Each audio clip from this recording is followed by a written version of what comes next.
दिल्ली के अंदर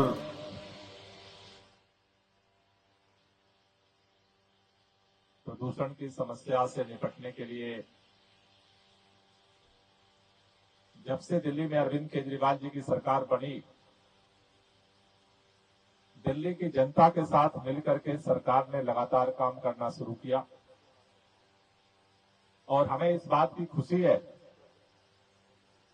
कि पूरे देश के अंदर जहां प्रदूषण लगातार बढ़ रहा है, इस देश की राजधानी दिल्ली में सरकार और जनता के सहयोग से प्रदूषण का स्तर लगातार कम हो रहा है। 2016 में दिल्ली के अंदर जो प्रदूषित दिनों की संख्या थी, 2023 आते आते उसमें 34% की कमी आ चुकी है। पूरे साल सरकार की तरफ से प्रयास हो रहा है कि कैसे गाड़ियों के प्रदूषण को कम किया जाए, कैसे धूल के प्रदूषण को कम किया जाए, कैसे जगह जगह जो आग लगती है, बायोमास बर्निंग होती है, उसके प्रदूषण को कम किया जाए। और उसी प्रक्रिया में हमारी सरकार दिन रात काम कर रही है। दिल्ली में गाड़ियों के प्रदूषण को कम करने के लिए हमने ये निर्णय लिया कि जो बसें सीएनजी पे चलती थी, अब उनको भी इलेक्ट्रिक बसों में कन्वर्ट करना है। हमें बताते हुए खुशी हो रही है कि पूरे देश में पहला राज्य दिल्ली हो चुका है जहां 2000 इलेक्ट्रिक बस आज सड़क पे दौड़ रही है। केवल सरकारी ही नहीं, प्राइवेट गाड़ियां जो खरीदी है लोगों ने, उनमें भी 16% के लगभग इलेक्ट्रिक गाड़ियां लोग खरीद रहे हैं। सरकार की तरफ से उसके लिए सब्सिडी लोगों को दी जा रही है, जिससे धीरे धीरे गाड़ियों का प्रदूषण कम हो सके। दिल्ली के अंदर इसी तरह से जो हरित क्षेत्र है उसको बढ़ाने के लिए काम किया जा रहा है। दिल्ली में जब हमारी सरकार बनी, उसके बाद 20% ग्रीन क्षेत्र था दिल्ली में। पूरे दिल्ली में जो वृक्षारोपण अभियान चला, उसका परिणाम है कि वो बढ़कर के 23% हो चुका है। दिल्ली के अंदर 24x7 बिजली 24 घंटे सरकार ने देने का निर्णय लिया। उसका परिणाम हुआ कि दिल्ली के अंदर से जनरेटर का धुआं गायब हो रहा है। दिल्ली के अंदर इसी तरह से जो बायोमास बर्निंग होती है, यानी जगह जगह आग लगती है, उसमें पराली किसानों को जलानी पड़ती है।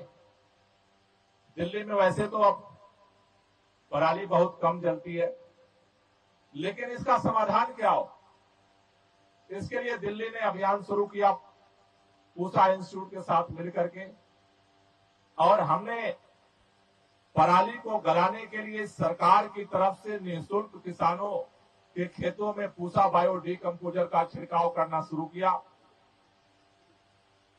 और वो काफी सफल रहा है। उसकी सफलता को देखते हुए इस बार भी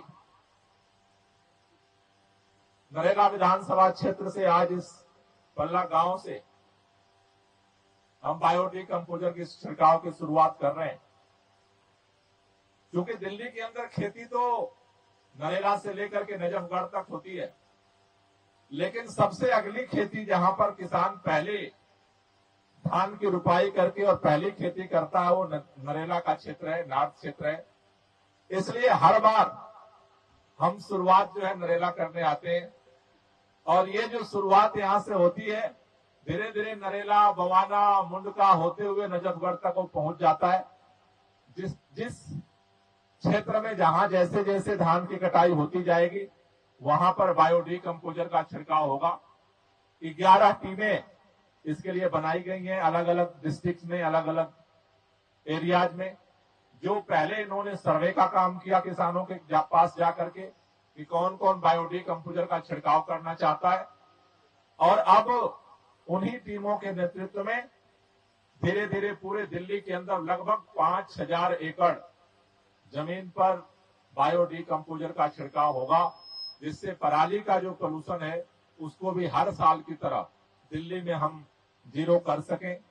लेकिन दिल्ली में तो पराली तो हम कंट्रोल करने के लिए काम कर रहे हैं, लेकिन हमारे चारों तरफ, चाहे उत्तर प्रदेश हो एक तरफ, चाहे दूसरे तरफ हरियाणा है, उधर पंजाब है, इधर राजस्थान है, चारों तरफ भी पराली जलने की घटनाएं सामने आने लगी हैं। मेरी केंद्र सरकार से गुजारिश है कि जल्दी सभी पर्यावरण मंत्रियों की, सभी कृषि मंत्रियों की केंद्र सरकार ज्वाइंट बैठक बुलाए, जिससे कि समय रहते पराली जो अन्य राज्यों से आ रही है दिल्ली की तरफ, उसको और कंट्रोल किया जा सके और दिल्ली को जो प्रदूषण मुक्त करने का अभियान है उसे और सफल बना सके। आज के इस मौके पर हमारे बीच में तमाम क्षेत्र के सम्मानित किसान भाई यहाँ बैठे हैं, अधिकारीगण बैठे हैं। मैं सभी लोगों का तहे दिल से शुक्रिया अदा करना चाहता हूँ और खास तौर से माननीय विधायक शरद चौहान जी का, कि हर बार इस अभियान में ये सक्रियता के साथ अपनी हिस्सेदारी करते हैं। मुझे भरोसा है कि दिल्ली के किसानों का ये बायो डिकम्पोजर जो पराली गलाने के लिए अभियान है छिड़काव का, उसका सबको फायदा मिलेगा और हम लोग इस साल और ज्यादा प्रदूषण कम करने में सफल होंगे। आप सब लोगों का बहुत बहुत शुक्रिया, बहुत बहुत धन्यवाद।